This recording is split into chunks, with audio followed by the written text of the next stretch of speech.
One thing they showed off in the gameplay was I love this. It was the what is it called? Active. It's not active camo. It's what is it? Prone camo. Prone camo. Prone camo. Where basically he's like, you want to try to scrub. Yeah, I can scrub through it here. So yeah, like basically while sort of on the loose here, wading through mud and fields and stuff. At one point, kind of the player gets surrounded by the ghosts or by the wolves, excuse me, and gets sort of stuck on the ground and totally does the Predator Schwarzenegger mud camo trick. Yeah. Which I love. I love that we got Predator as DLC in the last game, and in this one we're getting like mechanics that are based on They that. really love Predator. They let us know too, which I thought was really cool, how they let us know this is definitely influenced by Arnold Schwarzenegger in Predator. I mean, the whole setup is also very much akin to a certain other very popular Schwarzenegger movie in which I don't know, tank drones are sort of threatening humanity and robots are a problem.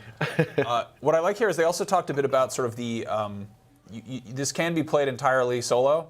But of course, obviously, co-op is also an element here. Right. What they said was that when you play this campaign, you are solo. You are by yourself, which is cool. I like how it seems like they're splitting it up so that you can kind of go both ways and just start from the beginning, from what I'm gathering, with your friends, which I like. There's kind of less of like a drop-in aspect to it, seems like, and more of a split kind of either co-op or solo. Yeah. I'm not sure whether or not that will be the case. It's cool because obviously, like the mechanics of the game are totally designed to be, it's designed to be played with friends, but at the same time, it's also, it also can be solo, and it very much, I feel like the story is very much suited for that, like, I don't know, single lone rogue operative on an island full of bad guys. Right. Is very akin to some other games I've enjoyed in my time. I dig it. You can check this out here.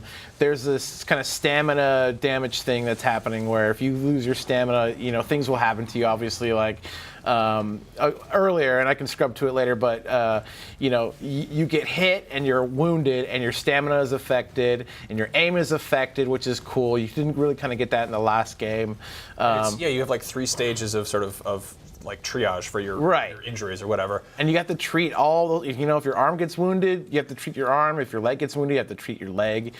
Here we see some cool kits here where you can... Reaching the fence. Yeah, this is cool. And I like how he only does like the 1-2, Yeah. You don't have to wait for all 4 sides of the square to go. I put way too much thought into that. I was thinking very much like sort of like Wile E. Coyote. You got to cut out the whole thing. Yeah, exactly. That actually makes way more sense. This whole location right here feels a lot like... a different Ubisoft game like Watch Dogs 2. Yeah, totally. Like, and the thing that's crazy here is this isn't just an island full of bad guys. This is also sort of the home base of Skeltech. So they've got employees there. They've got regular people who are just kind of hanging out, doing their jobs, Yeah, and it looks like, they're hard at work either trying to do this scandalous world things that they're doing with their tech, or they're just unawares. But our crew here is still working their way out from under enemy foot.